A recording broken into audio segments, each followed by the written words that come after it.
சட்டமன்ற கூட்டத்தொடரில் நகராட்சி நிர்வாகம் மற்றும் குடிநீர் வழங்கல் துறைக்கான மானிய கோரிக்கை மீதான விவாதத்தில் அமைச்சர் KN நேரு பேசி வருகிறார். அதனை பார்க்கலாம். மாண்புமிகு ராஜன் செல்லப்பா அவர்கள் பேசுகிற போது ஹைகோர்ட் பின்புறமெல்லாம் 2 சரையும் சைக்கிளில் நான் செல்கிற போது அங்கு குப்பைகளாக இருக்கிறது என்று சொன்னார்கள். நான் யாரையும் குறை சொல்ல விரும்பவில்லை.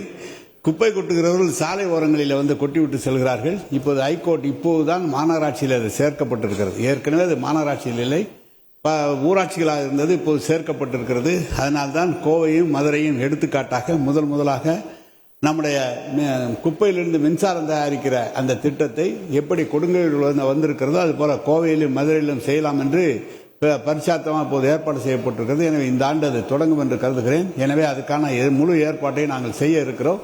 குப்பைகளை நீங்கள் சொன்னதை கவனத்தில் கொள்கிறோம். அதை எப்படி எடுக்க முடியுமோ அதை எடுத்து சுத்தப்படுத்துவதற்குரிய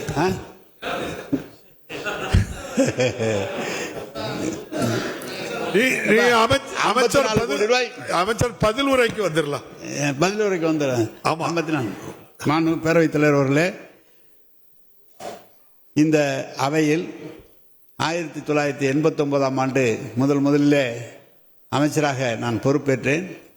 நம்முடைய மாண்புமிகு தமிழக முதல்வர், அன்றைக்கு இருந்த முதல்வர் அண்ணன் தலைவர் கலைஞர் அவர்களால் நான் ஐபி போன்றவர்களாம் 86 ஒன்றிய பெருந்தலைவராக தேர்ந்தெடுக்கப்பட்டு, அப்படி ஒன்றிய தலைவராக வந்தவரை சட்டமன்ற உறுப்பினராக ஆக்கி, சட்டமன்ற உறுப்பினரை அமைச்சராக பொறுப்பேற்க வைத்து, அமைச்சராக பொறுப்பேற்றது மட்டுமல்ல, அமைச்சராக எப்படி கோப்புகளை கையாள வேண்டும், எப்படி அதிகாரிகளோடு நாங்கள் பழக வேண்டும், எப்படி அதிகாரிகளை நாங்கள் எப்படி மரியாதையாக நடத்த வேண்டும் என்பதெல்லாம் எங்களுக்கு கற்றுத்தந்து, ஒரு சாதாரண கிராமத்திலே விவசாயத்திலே இருந்தவர்கள் நாங்கள், ஊர் பஞ்சாயத்துக்காரர்களாக இருந்தவர்கள் நாங்கள். எங்களை இந்த அமைச்சர் பொறுப்புக்கு கொண்டு வந்து இன்றைக்கு தமிழகம் முழுவதும் அறிந்து கொள்ளத்தக்க வகையிலே உருவாக்கி தந்தவர் அண்ணன் தலைவர் கலைஞர் அவர்கள்.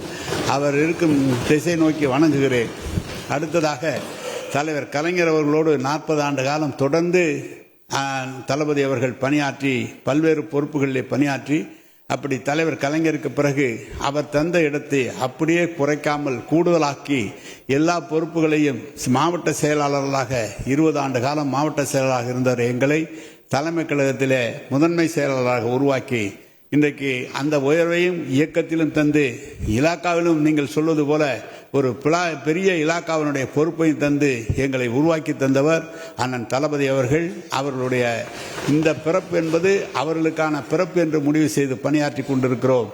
அப்படிப்பட்ட தலைவர் அவர்களை வணங்குகிறேன். அடுத்தது துணை முதலமைச்சராக பொறுப்பேற்றிருக்கின்ற நம்முடைய உதயநிதி அவர்கள் விளையாட்டுத்துறை அமைச்சராக ஒரு காலத்திலே கல்வித்துறையிலே ஒரு அடுத்த அது இணைந்து விளையாட்டுத்துறை என்று இருந்ததை தனி விளையாட்டுத்துறை அமைச்சராக ஆக்கி, இன்றைக்கு சென்னையில் விளையாட்டுத்துறையிலே மற்ற மாநிலங்களில் ஒரு முன்னணி மாநிலமாக விளையாட்டுத்துறைக்காக உருவாக்கி தந்திருக்கின்ற தம்பி உதயநிதி அவர்கள், அவர்களுக்கும் என்னுடைய வணக்கத்தையும் வாழ்த்துக்களையும் தெரிவித்து என் உரையை தலைவர் கலைஞர் அவர்களை நினைத்து, தளபதி அவர்களை நினைத்து, என்னுடைய சக அமைச்சர் பெருமக்கள்லாம் இங்கு இருக்கிறார்கள். என்னோடு அமைச்சராக 4 முறை இருந்தவர்களும் இருக்கிறார்கள். இன்றைக்கு புதிதாக அமைச்சராக வந்தவர்கள் 2 முறை 3 முறை அமைச்சராக வந்தவர்கள் எல்லாம் இருக்கிறார்கள். அவரவர்களுடைய துறையில நமது ஐபி அவர்கள் கூட ஊரக வளர்ச்சி துறையை பார்க்கிறார். அதிலே கூட 100 நாள் வேலை திட்டத்திலே ஒரு மாறுதல் வருகிறது. ஒரு ஆடு மாடு கட்டுவதற்கு ஒரு கொட்டாய் அமைக்கலாம் அல்லது கிணறு வெட்டலாம் என்றெல்லாம் 100 நாள் வேலை திட்டத்திலே PMG திட்டத்திலே அப்படி வருகிறது. அதிலே கூட ஒரு மாறுதல் இருக்கிறது. நம்முடைய உயர்கல்வித்துறை அமைச்சர் இன்றைக்கு வனத்துறை அமைச்சராக இருப்பவர் பல்வேறு அவருடைய இலாக்காவில் அவர் பார்த்த இலாக்காவில் எல்லாம் இன்றைக்கு சாலை பணியாளர்கள்லாம் அவருடைய காலத்தில் தான் வட்டப்பட்டது. அதே மாதிரி அவர் டிரான்ஸ்போர்ட் மினிஸ்டராக இருக்கும்போது மினி பஸ்கள் அவருடைய காலத்தில் தான் வந்தது. அதே போல இன்றைக்கு நம்முடைய வேலு அவர்கள் நெடுஞ்சாலைத்துறை அமைச்சர், பொதுப்பணித்துறை அமைச்சராக வந்த பிறகு பெரிய பெரிய கட்டிடங்கள் இன்றைக்கு குறிப்பிட்டு லேண்ட்மார்க் கட்டிடங்களாக கட்டி சாலைகள்லாம் அகலப்படுத்தி கொண்டிருக்கிறார்கள். நமது பன்னீர் அவர்கள் தனி அவருடைய 54,000 கோடி ஒரு உள்ள வரவு செலவு திட்டத்தினுடைய தலைவராக இருந்து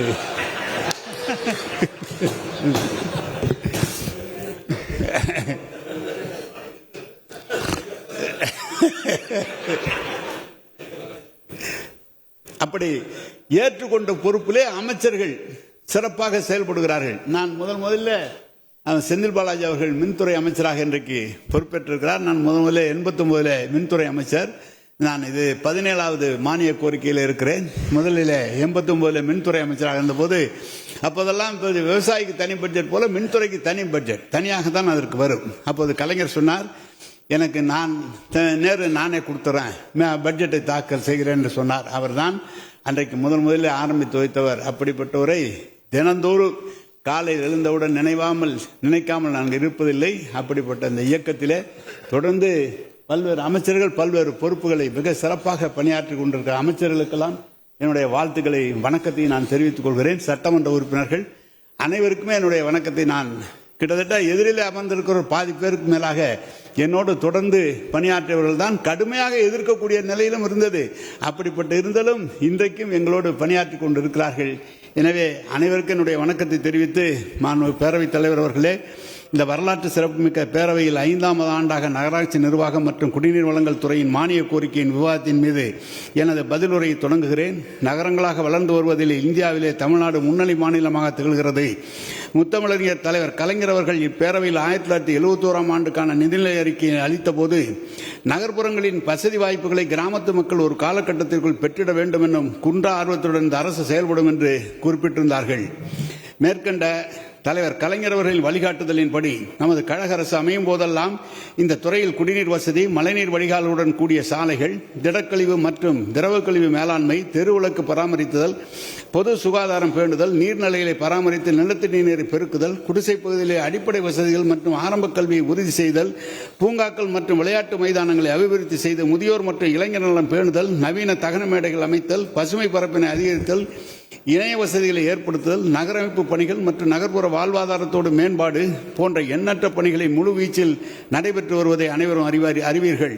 மேற்கண்ட பணிகள் அனைத்தும் இத்துறையின் பெருநகர சென்னை மாநகராட்சி உள்ளிட்ட 25 மாநகராட்சிகள், 137 நகராட்சிகள் மற்றும் 487 பேரூராட்சிகள், தமிழ்நாடு குடிநீர் வடிகால் வாரியம், சென்னை குடிநீர் வாரியம், டிபிகோ, டிபிசல், டிபிக், சிஆர்ஆர்டி மற்றும் புதிய திருப்பூர் பகுதி மேம்பாட்டுக் கழகம் ஆகிய சார்பு நிறுவனங்கள் மூலம் வெகு சிறப்பாக செயல்பட்டு வருகிறது.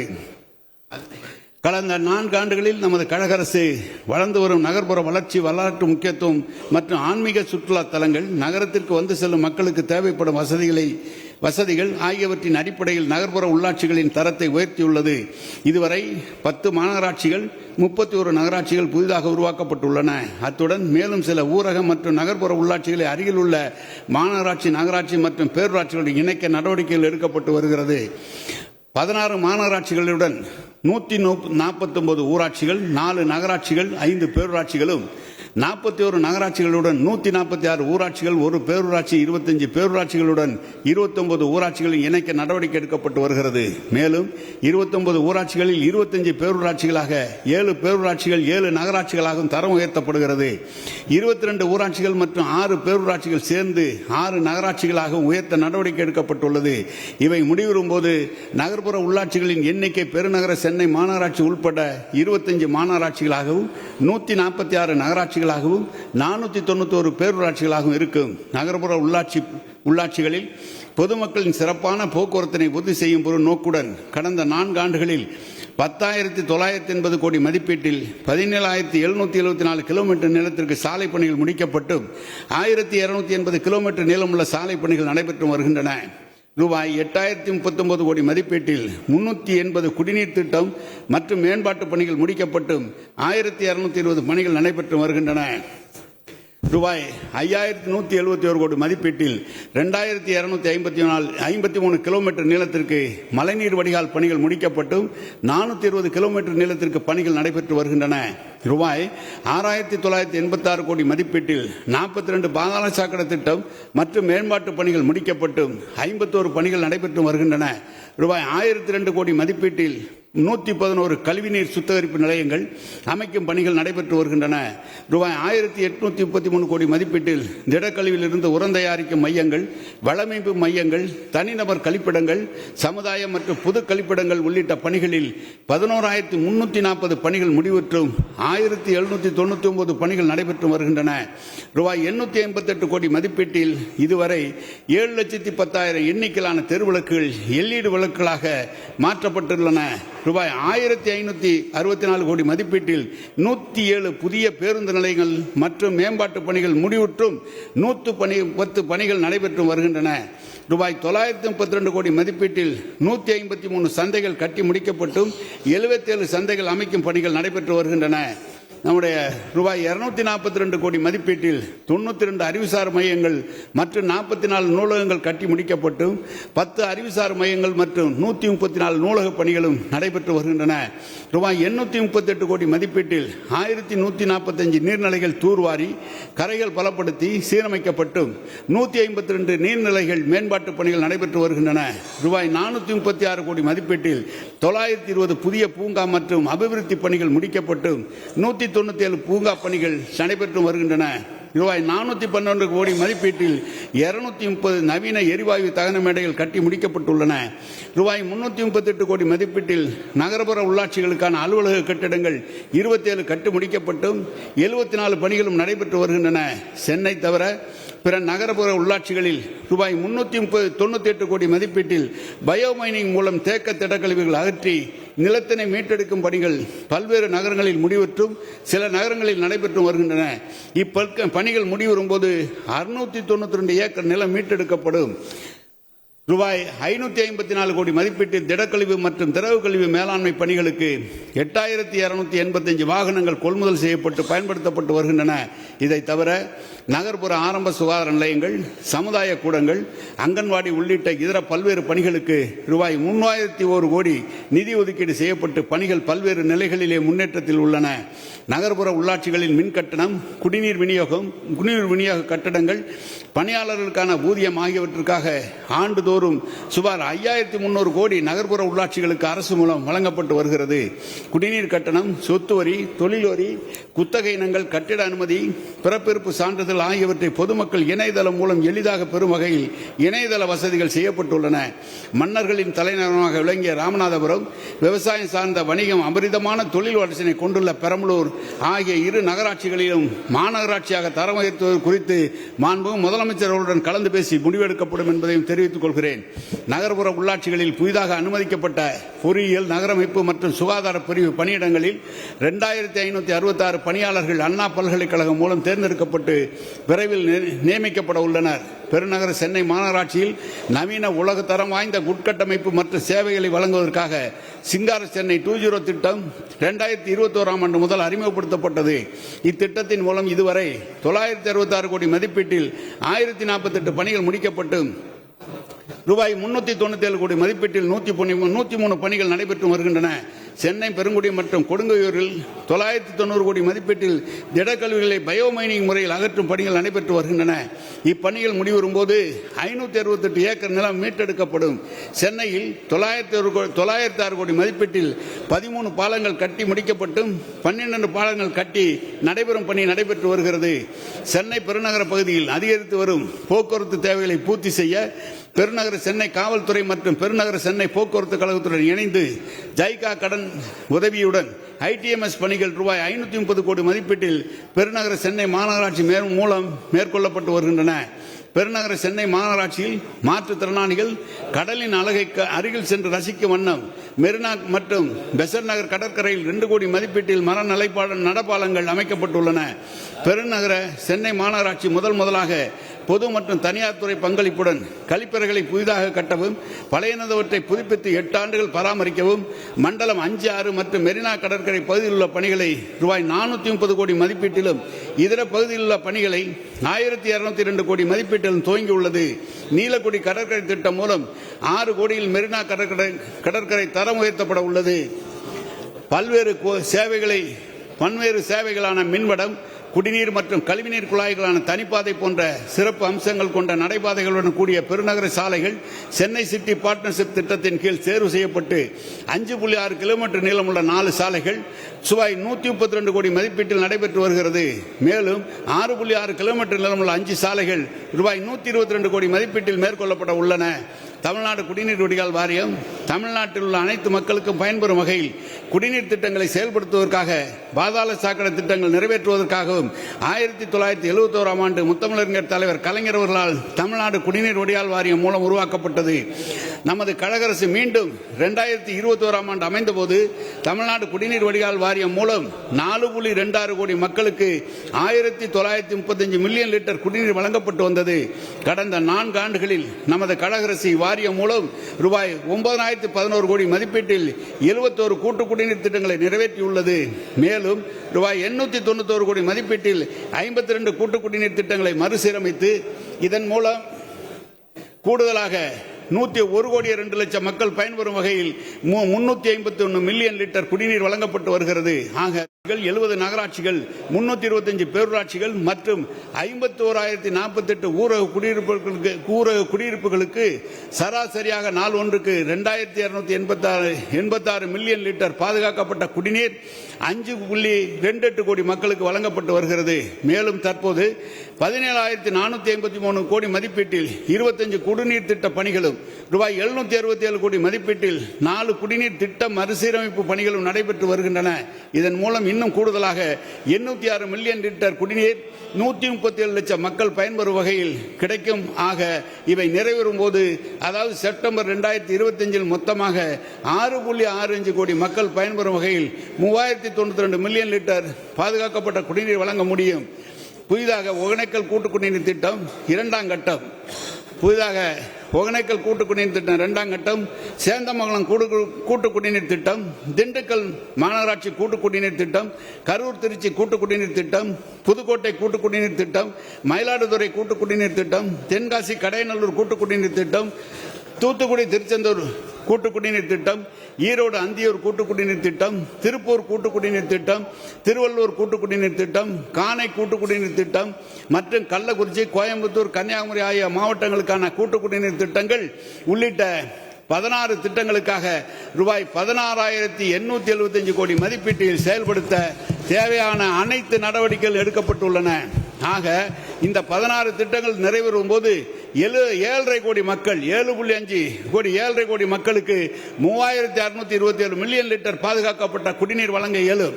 2024 ஆண்டில் ஏற்பட்ட பெங்கால் புயலினால் திருவண்ணாமலை, விழுப்புரம், கள்ளக்குறிச்சி, கடலூர், ராணிப்பேட்டை, தருமபுரி, கிருஷ்ணகிரி, காஞ்சிபுரம், செங்கல்பட்டு, நீலகிரி மற்றும் சேலம் மாவட்டத்தில் உள்ள 76 கூட்டு குடிநீர் திட்டங்கள் பாதிப்படைந்தன. இதையெல்லாம் போர்க்கால அடிப்படையில் சீரமைக்கப்பட்டு பயன்பாட்டுக்கு கொண்டு வரப்பட்டன. கடந்த 4 ஆண்டுகளில் 17 பாதாள சாக்கடை திட்டங்கள் ரூபாய் 1,777 கோடி மதிப்பீட்டிலும் நிறைவேற்றப்பட்டுள்ளன. மேலும் 10 பாதாள சாக்கடை திட்டங்கள் 3,608 கோடி மதிப்பீட்டில் நடைபெற்று வருகின்றன. சென்னை குடிநீர் வாரியம் நமது கழக அரசு 2021 ஆண்டு அமைந்தபோது சென்னை பெருநகரின் மக்களுக்கு நாள் ஒன்றுக்கு 830 லிட்டர் குடிநீர் வழங்கப்பட்டு வந்தது. இந்த 4 ஆண்டுகளில் மேற்கொள்ளப்பட்ட பணிகளால் தற்போது தினமும் 1,100 மில்லியன் லிட்டர் சென்னை மக்களுக்கு வழங்கப்பட்டு வருகிறது. கடந்த 4 ஆண்டுகளில் 15 புதிய குடிநீர் திட்ட பணிகள் ரூபாய் 2,089 கோடி மதிப்பீட்டில் நிறைவேற்றப்பட்டுள்ளன. இதனால் கூடுதலாக 19 லட்சம் மக்கள் பயனடைந்து வருகின்றனர். ரூபாய் 560 கோடி மதிப்பீட்டில் 10 குடிநீர் திட்ட பணிகள் நடைபெற்று வருகின்றன. இந்த திட்டப்பணிகள் முடிவரும்போது மேலும் 9 லட்சம் மக்கள் பயனடைவார்கள். கிழக்கு கடற்கரை சாலையில் உள்ள பேரூரில் 400 MLD கடைநீரை குடிநீராக்கும் திட்டப் பணிகள் 4,276 கோடி மதிப்பீட்டில் நடைபெற்று வருகின்றன. இத்திட்டம் முடிவரும்போது சென்னை மற்றும் சுற்றியுள்ள பகுதிகளில் 23 லட்சம் மக்கள் பயனடைவார்கள். 47 கழிவுநீர் திட்டப் பணிகள் ரூபாய் 1,494 கோடி மதிப்பீட்டில் நிறைவேற்றப்பட்டுள்ளன. மேலும் 3,393 கோடி மதிப்பீட்டில் 24 கழிவுநீர் திட்டப் பணிகள் நடைபெற்றுக் கொண்டிருக்கின்றன. இப்பணிகள் முடிவரும்போது 34 லட்சம் மக்கள் பயனடைவார்கள். மீஞ்சனூரில் 100 MLD, நெம்மேலியில் 110 MLD மற்றும் 150 MLD சுத்திகரிப்பு திறன் கொண்ட கடல்நீரை குடிநீராக்கும் நிலையங்கள் உள்ளன. தற்போது மேலும் நெம்மேலியில் அருகில் 400 MLD கடைநீரை குடிநீராக்கும் நிலைய கட்டுமான பணிகள் நடைபெற்று வருகின்றன. இப்பணிகள் முடிவரும்போது மொத்தமாக நாள் ஒன்றுக்கு 760 மில்லியன் லிட்டர் குடிநீர் கடல் நீரிலிருந்து உற்பத்தி செய்ய முடியும். பருவமழை பொய்க்கும் காலங்களில் கூட சென்னை மற்றும் அதனை சுற்றியுள்ள பகுதிகளுக்கு குடிநீர் பிரச்சனை ஏதும் ஏற்படாதவன் சமாளிக்க முடியும். சென்னையில் உள்ள வடசென்னை பகுதியில் பெருகி வரும் மக்கள் தொகையின் தேவைகளை பூர்த்தி செய்ய தற்போதுள்ள குடிநீர் மற்றும் கழிவுநீர் கட்டமைப்புகளின் திறன் போதுமானதாக இல்லாததால் கழிவுநீர் மற்றும் குடிநீர் உட்கட்டமைப்பை மேம்படுத்தவும் நீர் மாசுபாட்டை குறைக்கவும் ரூபாய் 946 கோடி மதிப்பீட்டில் புதிய திட்டம் தொடங்கப்பட்டு பணிகள் துரிதமாக நடைபெற்று வருகின்றன. மேலும் கூவமாற்றில் கழிவுநீர் கலப்பதை தடுக்க அனைத்து பணிகளும் முயற்சிகளும் விரிவான திட்டறிக்கை மூலம் நடைபெற்று வருகின்றன. சென்னை மாநகரில் உள்ள வணிக வளாகங்கள் மற்றும் பன்னடுக்கு குடியிருப்பு கட்டிடங்களில் 1 லட்சம் ஸ்மார்ட் மீட்டர் பொது மற்றும் தனியார் பங்களிப்புடன் பொருத்துவதற்கு நடவடிக்கை எடுக்கப்பட்டு வருகின்றன. அடையாறு மண்டலத்தில் உள்ள பள்ளிப்பட்டு மற்றும் திருவான்மையூர் கூட்டு குடிநீர் விநியோக நிலையங்களிலிருந்து குடிநீர் விநியோகம் பகுதிகளுக்கு 24/7 குடிநீர் வழங்கும் முறையை செயல்படுத்தும் பொருட்டு சுமார் 690 கோடி மதிப்பீட்டில் விரைவில் பணிகள் தொடங்கப்பட உள்ளன. சென்னை மாநகரின் அனைத்து பகுதிகளுக்கும் சீரான குடிநீர் வழங்க ஏதுவாக 100 கிலோமீட்டர் நீளத்திற்கு முதன்மை சுற்றுக்குழாய் அமைக்கும் திட்டம் ரிங்மைன் ரூபாய் 2423 கோடி மதிப்பீட்டில் மேற்கொள்ளப்படும் என நிதிநிலை அறிக்கையில் அறிவிக்கப்பட்டிருக்கிறது. இத்திட்டத்தின் மூலம் 5 குடிநீர் சுத்திகரிப்பு நிலையங்கள் மற்றும் கடல்நீரை குடிநீராக்க 4 நிலையங்கள் என மொத்தம் 9 குடிநீர் வழங்கல் அமைப்புகளும் ஒன்றிணைக்கப்படுவதால் சென்னை மாநகரத்தின் அனைத்து நீர் பகிர்மான நிலையங்களும் சமச்சீரான குடிநீர் வழங்கப்படுவது உறுதி செய்யப்படும். செம்பரம்பாக்கம் ஏரியிலிருந்து நாள் ஒன்றுக்கு 530 MLD குடிநீர் விநியோகம் வழங்குவதற்காக நடவடிக்கை எடுக்கப்பட்டதன் அடிப்படையில் ஏற்கனவே உள்ள 265 MLD பிரதான குழாயுடன் 265 MLD கொள்ளளவு கொண்ட 2வது பிரதான குழாய் அமைக்க நடவடிக்கை எடுக்கப்பட்டு வருகிறது. இப்பணிகளை மேற்கொள்ள ஒப்பந்தக்காரர்கள் முறையாக பணி செய்யாதால் ஒப்பந்தம் ரத்து செய்யப்பட்டு மறு ஒப்பந்தம் கோரப்பட்டு மீண்டும் பணியாணை வழங்கப்பட்டது. தற்போது 90% பணிகள் முடிக்கப்பட்டன. ஏப்ரல் இறுதிக்குள் இந்த பணிகள் முடிக்கப்பட்டு மக்கள் பயன்பாட்டில் கொண்டு வரப்படும். இத்திட்டம் நிறைவேறும் போது தினமும் 530 MLD குடிநீர் வழங்க இயலும். அதாவது சென்னை மாநகரத்துக்கு தற்போது வழங்கப்படும் குடிநீர் அளவில் பாதி அளவிற்கு செம்பரம்பாக்கம் ஏரியிலிருந்தே குடிநீர் வழங்கப்படும். சென்னை குடிநீர் வாரியம் தூய்மை பணியாளர்களை தொழில் முனைவோர்களாக மாற்றி அவர்களது குடும்பங்களின் சமூக பொருளாதார மேம்பாட்டு கண்ணியமான சுயதொழில் மற்றும் நிலையான வாழ்வாதாரத்தை உறுதி செய்வதற்காக DICCI Dalit Indian chamber of commerce and industry மூலம் புதிய திட்டத்தை அறிமுகப்படுத்தி முதல் கட்டமாக 100 ஜெட்டிங் கம் கிராஃபிங் வாகனங்கள் வழங்கப்பட்டுள்ளன. மேலும் 102 வாகனங்கள் வாங்கப்பட உள்ளன. நகர்ப்புற உள்ளாட்சி அமைப்புகளுக்கு தேவையான மேலாண்மை டிபிகோ டிபிசல் மற்றும் டிபிக் நிறுவனங்களும் திருப்பூர் பகுதிக்கு குடிநீர் மற்றும் கழிவுநீர் அகற்றல் சம்பந்தப்பட்ட பணிகளை தனியார் பங்களிப்புடன் புதிய திருப்பூர் பகுதி மேம்பாட்டுக் கழகம் செயல்படுத்தி வருகின்றன. தமிழ்நாட்டு நகர்ப்புறங்களில் வசிக்கும் மக்களுக்கு தூய்மையான மற்றும் பசுமையான சுற்றுச்சூழலை உருவாக்க வேண்டும் என்ற இந்த அரசு உறுதி பூண்டுள்ளது. அதன் முதல் கட்டமாக CRRT மூலம் அடையாறு நதியை மீட்டெடுத்து நதிக்கரை நெடுக பசுமை பரப்பினை அதிகரித்து அழகுற சீரமைக்கும் திட்டம் பொது மற்றும் தனியார் துறை பங்களிப்புடன் சுமார் 1500 கோடி மதிப்பீட்டில் செயல்படுத்தப்படுகிறது. இதுல கூட எல்லாம் சொன்னாங்க 1500 கோடி எத்தனை வருஷம் அறிவிப்பீங்க, 3 வருஷமா அறிவிச்சிட்டு இருக்கீங்களான்னு. அந்த 1500 கோடி அறிவிப்பதில்லை. கிட்டத்தட்ட 10,000 வீடு இருக்காங்க. அந்த வீட்டை கிட்டத்தட்ட வாழ்விட மேம்பாட்டு வாரியத்தின் சார்பாக 5000 வீடுகள் அவருக்கு தந்து அதில் செல்வதற்கு அனுமதி ஒப்புக்கொண்டார்கள். மீது 5000 பேருக்கு நம்முடைய மக்கள் நல்வாழ்வுத்துறை அமைச்சர் அங்கு சென்று அவர்களுக்கு பாதுகாப்பான இடம் காட்டி அந்த இடத்துல கட்டி அவர்களுக்கு வீடு வழங்குவதற்காக அவரும் முயற்சி எடுத்துக் கொண்டிருக்கிறார். எனவேதான் இது காலதாமதம் ஏற்பட்டது. அப்படி முடிவரும் போது மிக சிறப்பானது ஒரு திட்டமாக அது இருக்கும் என்பதையும் நான் தெரிவித்துக் கொள்கிறேன். கிட்டத்தட்ட இந்த பணிகள் நீங்கள் ஏற்கனவே அவ்வப்போது நம்முடைய மாண்பு உறுப்பினர் முன்னாள் அமைச்சர் அவர்கள் தங்கமணி அவர்கள் வேலுமணி அவர்கள் பேசியதும் ராஜன் செல்லப்பா அவர்கள் பேசியதும் எங்களுடைய சட்டமன்ற உறுப்பினர் நம்முடைய அருள் அவர்கள் பாமக சட்டமன்ற உறுப்பினர்கள் எல்லாம் பேசும்போது அப்பப்போதே நான் பதில் சொல்லியிருக்கிறேன். மேலும் நம்முடைய ராஜேஷ் அவர்கள் நேற்று முன்தினம் மாண்பு முதலமைச்சர் அவர்களை சந்தித்து கன்னியாகுமரி மாவட்டத்தில் உள்ள எல்லா பகுதிகளுக்கும் குடிநீர் அந்த பணிகளை அடிப்படை வசதிகளை செய்ய வேண்டும் என்று சொன்னார். அப்படி சொல்கின்ற போது ஏவிஎம் கால்வாயை சரி செய்து தர வேண்டும் என்றெல்லாம் சொல்லியிருக்கிறார்கள். அதற்காகவும் நம்முடைய மாண்பு முதலமைச்சர் அவர்கள் அறிவிப்புகளாக இங்கு புதிய பேருந்து நிலையங்கள் இப்போது புதிதாக அறிவிக்கப்படுகிற பேருந்து நிலையங்கள் கும்பகோணம் மாநகராட்சி, அம்பாசமுத்திரம், ஆம்பூர், கள்ளக்குறிச்சி, சாத்தூர், செங்கல்பட்டு, திருக்கோயிலூர், திருச்செந்தூர் ஆகிய நகராட்சிகளில் புதிய பேருந்து நிலையங்களும், ஈரோடு மாநகராட்சி, ஆற்காடு, ராணிப்பேட்டை நகராட்சிகளில் பேருந்து நிலையங்களில் கூடுதல் பணிகளுக்காக 142.68 கோடி மதிப்பீட்டில் மேற்கொள்ளப்படும். பேருந்து நிலையங்கள் மேம்பாடு கடலூர், தஞ்சாவூர் மாநகராட்சிகள், ஆரணி, உடுமலைப்பேட்டை, ஒட்டஞ்சத்திரம், காரமடை, கிருஷ்ணகிரி, குடியாத்தம், குமாரபாளையம், கோயில்பட்டி, திருவாரூர், துறையூர், தேனி, அல்லி நகரம், பட்டுக்கோட்டை, பல்லடம், பொன்னேரி, முசிறி, விருதுநகர் ஆகிய நகராட்சிகளில் பேருந்து நிலையங்கள் 84.26 கோடி மதிப்பீட்டில் மேம்படுத்தப்படும். குடிநீர் அபிவிருத்தி பணிகள் நம்முடைய கரூர், கும்பகோணம், தாம்பரம், திருநெல்வேலி மாநகராட்சிகள், அரக்கோணம், ஆத்தூர், ஆற்காடு, ராமேஸ்வரம்பட்டி, எடப்பாடி, கள்ளக்குறிச்சி, குமாரபாளையம், செங்கோட்டை, திருப்பத்தூர், சில்லிபுத்தூர், திருவேற்காடு, தென்காசி, நெல்லிக்குப்பம், துவாக்குடி, பன்ருட்டி, பூந்தமல்லி, பொள்ளாச்சி, மலமலை நகர், வாணியம்பாடி, வெள்ளக்கோயில், உளுந்தூர்பேட்டை ஆகிய நகராட்சிகளில் 704.76 கோடி மதிப்பீட்டில் குடிநீர் மேம்பாட்டு பணிகள் செயல்படுத்தப்படும். சந்தைகள் தூத்துக்குடி, புதுக்கோட்டை மாநகராட்சிகள், ஆத்தூர், திருத்துறைப்பூண்டி, தேவக்கோட்டை, புஞ்சப்புளியம்பட்டி, பெரியகுளம், திருவாரூர் ஆகிய நகராட்சிகளில் 62.95 கோடி மதிப்பீட்டில் புதிய சந்தைகள் அமைக்கப்படும்.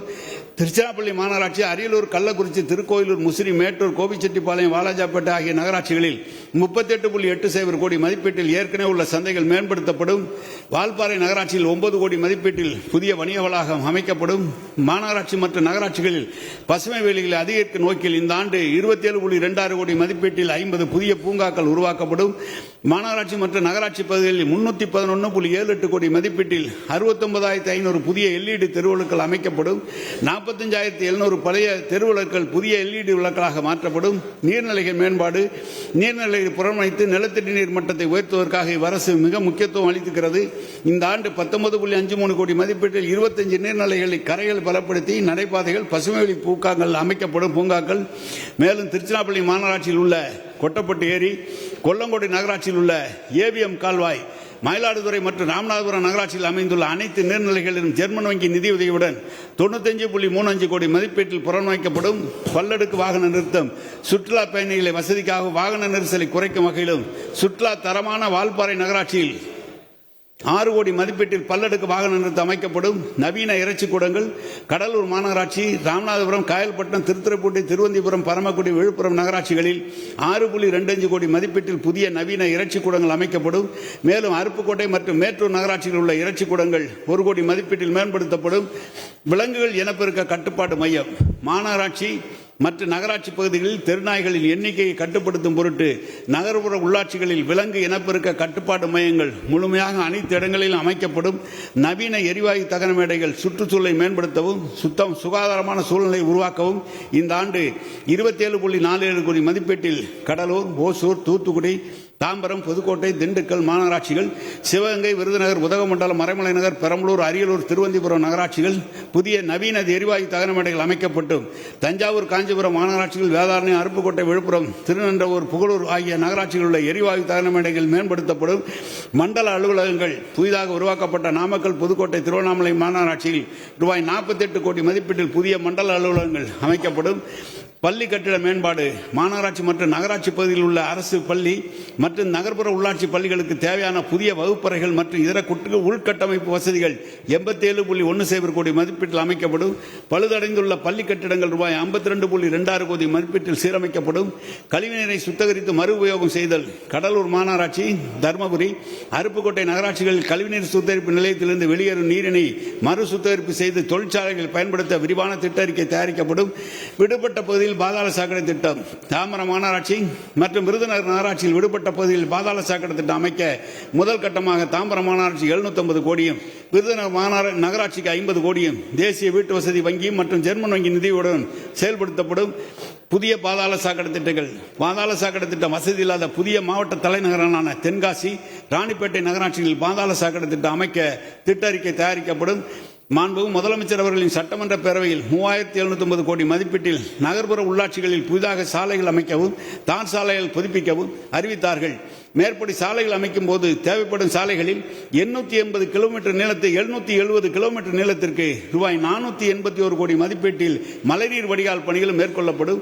மேலும் மதுரை மாநகராட்சியில் மிகவும் பாதிப்புக்குள்ளான பழைய நகரப்பகுதியில் உள்ள மழைநீர் வடிகால்களை புனரமைக்கும் பணிகளும், ஒசூர் மாநகராட்சியில் நீர்நிலைகளை ஒருங்கிணைக்கும் வகையில் வடிகால் அமைக்கும் பணிகள் ஜெர்மன் வங்கி நிதியுதவியுடன் செயல்படுத்தப்படும்.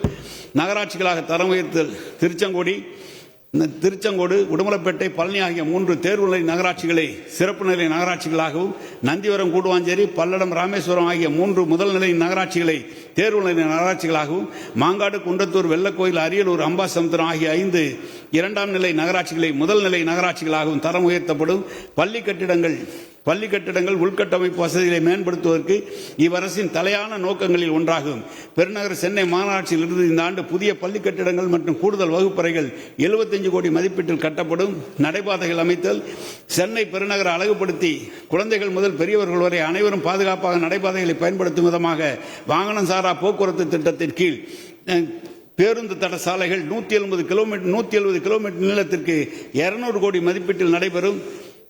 நீர்வழி கால்வாய்களை சீரமைத்தல். பெருநகர சென்னை மாநகராட்சியில் தொடர்ந்து மேற்கொள்ளப்பட்ட வெள்ள தடுப்பு பணிகள் ஒரு பகுதியாக ரூபாய் 95 கோடி மதிப்பீட்டில் ஓட்டேரி நல்லா மற்றும் விருகம்பாக்கம் கால்வாய்களை தடுப்பு சுவர் கொண்டு உயர்த்தவும், குப்பைகள் தேங்காமல் இருக்க பாதுகாப்பு வேலிகள் அமைக்கவும் நடவடிக்கை மேற்கொள்ளப்படும்.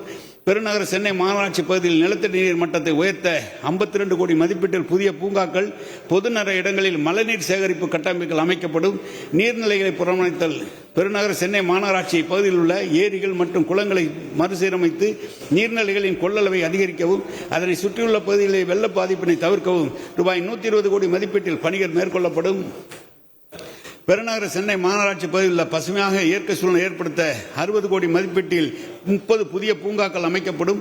சிறந்த விளையாட்டு வீரர்களை உருவாக்கும் பொருட்டு பெருநகர சென்னை மாநகராட்சியில் அனைத்து மண்டலங்களிலும் ரூபாய் 45 கோடி மதிப்பீட்டில் உள் விளையாட்டு அரங்குகள் அமைக்கப்படும்.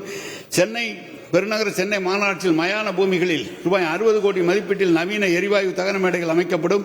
பெருநகர சென்னை மாநகராட்சியின் கள்ளிக்குப்பம், வில்லிவாக்கம் மற்றும் சைதாப்பேட்டை ஆகிய பகுதிகளில் இயங்கி வரும் இறைச்சி கூடங்களை நவீன வசதிகளுடன் 60 கோடி மதிப்பீட்டில் மேம்படுத்தப்படும்.